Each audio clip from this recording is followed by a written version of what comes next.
Welcome to Commercial Cocktails with Colt Amidan. Got John Gafford here, first of many episodes, but I think that was sexy intro, right? No.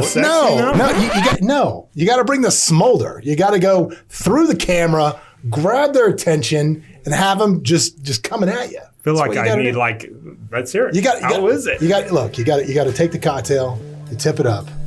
Little swagger, little eyebrow raise, little eyebrow down. It's all in the head tilt. See, I can't tilt my head like that. Welcome to Commercial Cocktails with Colt.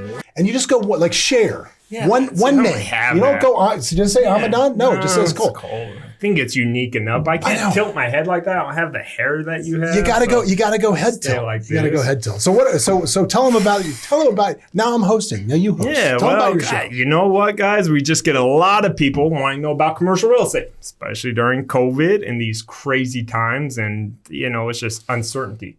So I think a lot of people have clients that buy homes through them, but also have businesses, and they just want to have some talking points. So I figured, what a better way to do than have some old fashions. Yes. And today we are having old fashions.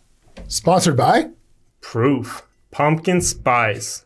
The drink of fall. Yes. I feel like we got to put this up. Yoga pants. Hopefully we get free alcohol. Live, laugh, love signs. We are going straight basic bitch with our cocktails today, are we not? We're going to get Frappuccino. It's not as pumpkin-y as I thought it would be. No, it's still a good old-fashioned. It's not the bacon one, but I'm kind of a pumpkin snob. I like my pumpkin shakes. I know. So that's what we got going on here. Nothing too exciting. Well, I gotta tell you, I think a lot of people think that commercial real estate can be scary, like Darth Vader can be. Like it's a scary thing, like Darth Vader. I think is what it is. I feel like first of all, I have never seen Star Wars. How is a grown man in his 30s never seen a Star Wars movie? Okay, so number one. Not a nerd. Listen, number one, that's a problem. And I'm going to digress for a second. We'll come back to Star Wars. My dog loves everybody. No. Let's go ahead and talk about this. My dog loves everybody, hates Colt. I don't like your dog. What did you do to my dog? I don't like your dog. What'd you do to my dog? He likes you when I have pizza. That's true. He likes you when you have pizza. I tell you what, man. You're the only household I've ever met that I like a cat over a dog. Your cat's awesome. This is a good point. Love your cat. Yeah. Hate your dog. The dog's miserable. What's his name? Let's get back to Barkley. You know what it's not? It's not Darth Vader. That's not his name. All right. I know there's people out there with me on this one. There's people out that have never seen it. But I finally watched. I watch all the Tiger Kings. I watch every serial killer documentary during COVID because we didn't have anything going on for this first couple of weeks. My son's like, oh, Star Wars. And I go, turn that crap off. He goes, no, it's the best part. Turns it on right when he's becoming Darth Vader. And he's becoming Darth Vader. Darth? Man, how do you miss the opportunity to go Dark Vader? I thought his name was Dark Vader. He's in all black. Why Darth? Darth Vader. Look, it's Dark okay. Is way Later better. in the movie, Luke Skyrunner finds out that he's his father, and the whole thing works out. You'll figure it out. You know what it'd be like? How disappointing would it be if you're sitting there and you're like watching this crazy cool movie of this guy just kicking everybody's butt, and it comes out and they're like, "Do you know who you messed with?" And he's like, "No, that punk. I just stole his car." And he's like, "You just messed with Steve Wick." Like how. Steve Wick's, it's like Darth. Who's scared of Darth? You know what I would compare it to? I'd compare it to, hey, let's make a drink and go on this podcast and talk about commercial real estate. It's going to be super fun. And then you do it. It's okay. I enjoy drinking. It's okay. It's good idea I had in the car.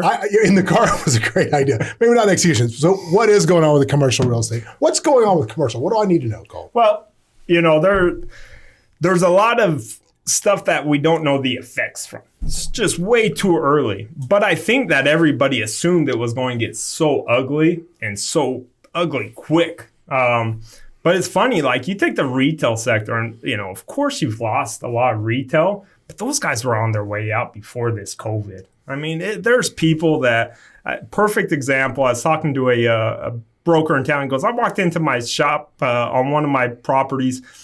Payless shoes. He goes, you know what hasn't changed in 30 years? Payless shoes. People need shoes. So people need to change and adapt. People haven't. So a lot of restaurants are coming available, But you're also seeing all these people that were ready to expand into their second, third restaurant are like, why don't I take advantage of this free $200,000, $300,000 worth of equipment that's sitting in there?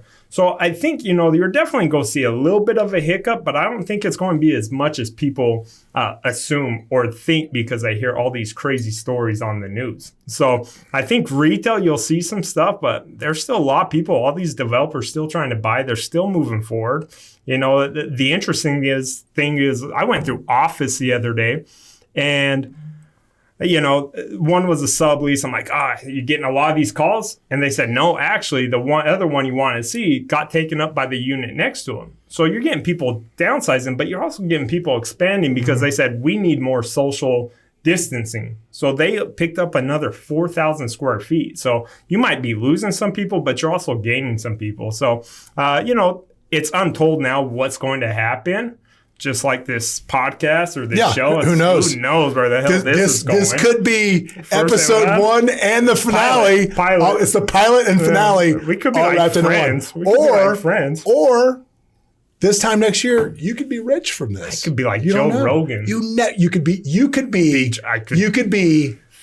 the tall, nerdy Joe Rogan. That could be you. But I feel like I'm not a nerd because I haven't seen Star Wars. Well, I think Darth Vader would be proud if you made a bunch of money. I think that would tell you, I don't know how he missed out on Darth Vader. Who's afraid of Darth? So if I'm an agent and I have commercial people, they're asking me, or people, here's the thing. Right now in times like this, we always get all these people telling us there's going to be deals. Everything's going to crash. What should I tell those people? Well, from April to June, I probably got 3 calls of people saying, I have $60 million to spend by September. I have $100 million I want to place. I got calls from hedge funds. Let's put together this fund because everybody just thought it was going to just crash, right? But you guys, nothing's changed about why Vegas was growing, right? You guys are seeing on the residential that people still, it don't matter if everything goes back to normal. You don't want to live in California. I mean, you might want to live there, but you're not going to. You don't want to do business in California. It's so hard to do it in Washington, Oregon, all these places that we are still going to expand. So when these people are expecting the 2009 prices, just don't see that coming. So I would tell people there's still some opportunities. We've done about 4 or 5 office sales since the pandemic hit. These are all people that just are taking advantage, owner users of the interest rates. They are taking advantage of there's less competition right now because everybody's still planning on moving forward most of the time. 90% are like, we're going to move forward. We're still going to let's just hold off for 3 or 4 months. So why not pop in right now, get your building, be paying less than your lease. So there's still a lot of opportunities, but to sit there and say, well, there's going to be, you're going to get 15% return, 18% return on your money like you used to, just wait a year. Maybe, but I highly doubt it just because this is a whole different dynamic from the last crash. Yeah. So, and speaking of percentage returns, I got to tell you, if you're a residential agent out there and you got clients that might be thinking about commercial, refer them over because we have stroked some checks internally at Simply Vegas to some of our agents out of the commercial department, $30,000-$40,000 just for referring deals. 45-second email. For a 45-second email. I need to start doing that. Start emailing people. I paid. I'll be honest. In the last 6 months, we pulled $41,000. Multiple 16,000 for sending an email off. You guys, you won't ever, not saying you won't, it's a small chance that you actually get a call back and you close the deal trying to do it on your own. And you're putting yourself in so much liability. And most of the paychecks aren't that big. So don't put yourself in that liability. And also, why wouldn't you want to get a great return on your money, $40,000 for a 10-second email? Yeah, I'll take that all day long. No kidding. Well, I think we should wrap it up for the first episode of Commercial and Cocktails with Colt. We're going to have cigars on a couch. Loved by cats, hated by Comic-Con attendees. I love you. Revered by commercial agents. You're not nerds. John's just Colt Amidan. Thanks, guys. Cheers. Darth Vader. It's such a better name.